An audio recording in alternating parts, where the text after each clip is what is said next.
Hey everybody, welcome to Picking Bones. I think I'm live right now. Um,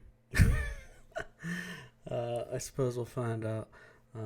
My preview's not working properly, but well, today, guys, I'm gonna presume that it's working fine. Today, guys, we're gonna be talking about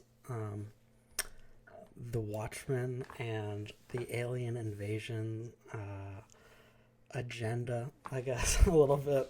Um, I got thinking about this because of this tweet that came out from the CIA, and the CIA, the CIA tweeted this out that while you're stuck at home during this pandemic situation, you should spend your time researching UFOs. Stay home and learn more about the CIA's investigations into UFOs. Why is the CIA encouraging people to research UFOs and to buy into this idea that we're being visited by aliens? Well, some world leaders have spoken about this before, including one of our presidents, Ronald Reagan.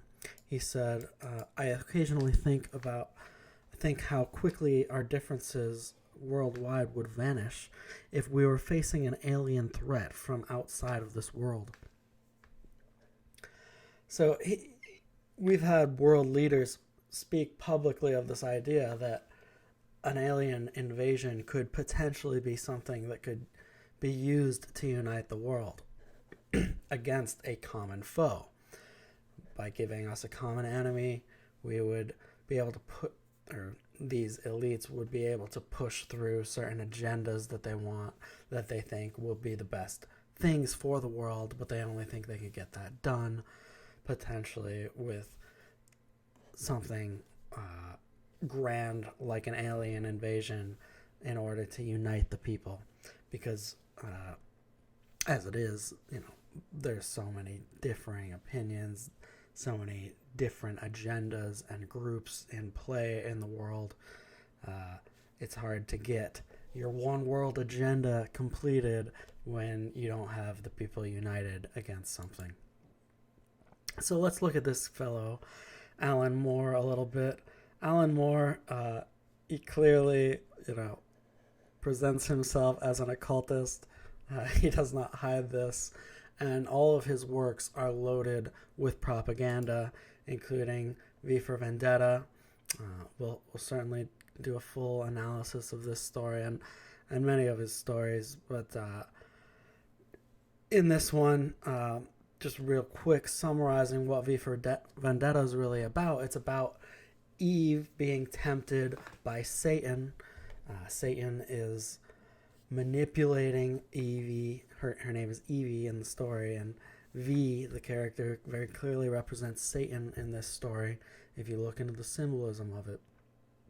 And here's just an image from the comic where V starts quoting Aleister Crowley to her. He says here, "The chaos progresses splendidly without us, Eve. For my part, I think the time has come for putting certain things to order." So he's saying we should bring order out of chaos. And he says, Eve says, "Well, what does that mean? Are we going to do something or not?"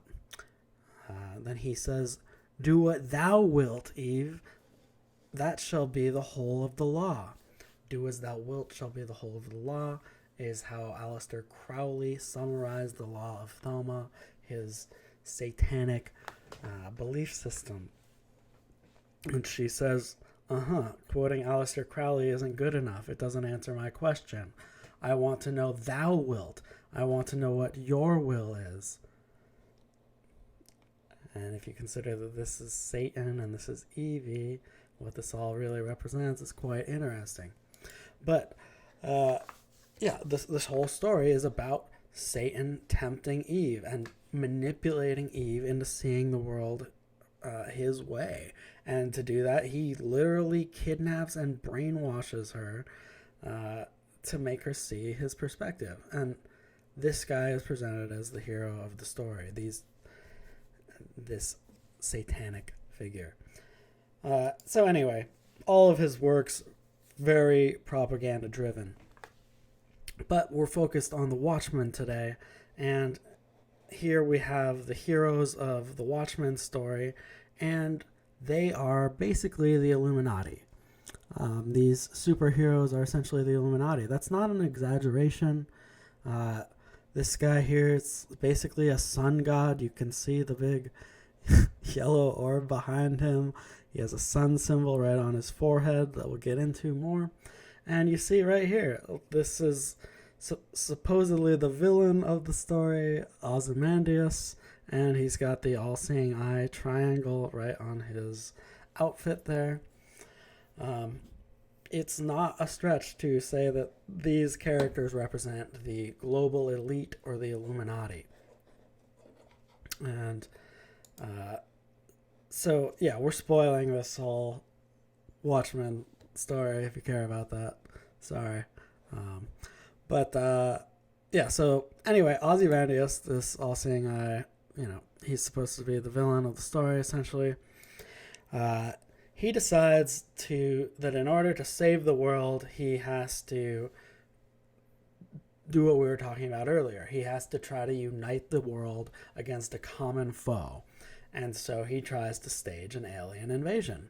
And he creates this giant beast, this one-eyed beast, and he teleports it onto a city and kills a whole ton of people. It's a horrible event. But he's doing this essentially false flag attack to manipulate the world to his way of thinking. So all the heroes, these supposed heroes, when they eventually get to Ozymandias and figure out what he's done, they all decide, okay, well, he's already done this. He's teleported it onto the city, so I guess we have to just go along with his plan. That's going to be what's best for the world, so we got to just go along with what he's said. He's the smartest man in the world. No one can compare to his genius in the story. And this Illuminati guy, he represents the best of man's minds. And he has made this decision, and it's got to be the best decision. So they all go along with it. They all agree to deceive the world and with this horrible plan in order to try to manipulate them into uniting. And except for Rorschach, except for this guy, he's slightly less terrible than everyone else in this comic, because Rorschach refuses to go along with this plan. And so the sun god, Illuminati Man 2, decides to get out of the way. He decides to vaporize Rorschach. And yes. So let's get into this character, Dr. Manhattan. Dr. Manhattan represents what if Ozymandias represents the Illuminati as they are presently, in their divine splendor, as they see themselves as so brilliant, so much above the rest of us. That's kind of what this guy represents.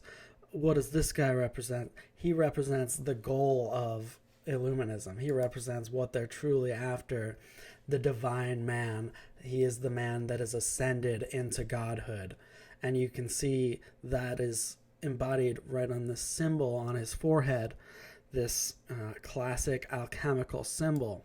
We see here the periodic table of elements from the Royal Society of Chemistry, and these are different symbols for gold. And this classic one here, this circle with this dot in the middle, represents gold. It also represents the sun. And in alchemy, these are the same thing. It's truly about the perfection of man, turning metal or common stone or something into gold. it's really about the transformation into a perfect being. It's about perfection of man, the deification of man. That's what this gold and this sun symbol is truly all about. And this symbol, this is from Terry Mellinson's website, who is an expert researcher on the Illuminati. He says here that the word Illuminati was to be symbolized by a point within a circle. This symbol was the key symbol used to represent the Bavarian Illuminati. And what did it represent? It represents the perfection of man. It represents the sun and all of this Luciferian symbolism that goes along with that. It is about the deification of man, as all of this occultism is truly about. We have here the apotheosis of Washington, this artwork. This is what all of occultism is truly about. They believe that they are godlike, that they are on their way to becoming ascended beings, and that they have the right to make these decisions for the world, that they are smart enough, that they are more wise than the rest of us, and that they can do even horrible things for the good of mankind. This story really encapsulates what Illuminist philosophy is really all about, the Watchmen. So, thinking about alien, how could the Illuminati try to unite the world against a common foe? Well, of course, there's the alien concept, but what's another common foe that we've run into lately? The UN chief says misinformation about COVID is the new enemy. UN Secretary General says that the world is not only fighting the common enemy of the corona, but our enemy is also the growing surge of misinformation. Very interesting. Very interesting to think about what's really going on right now.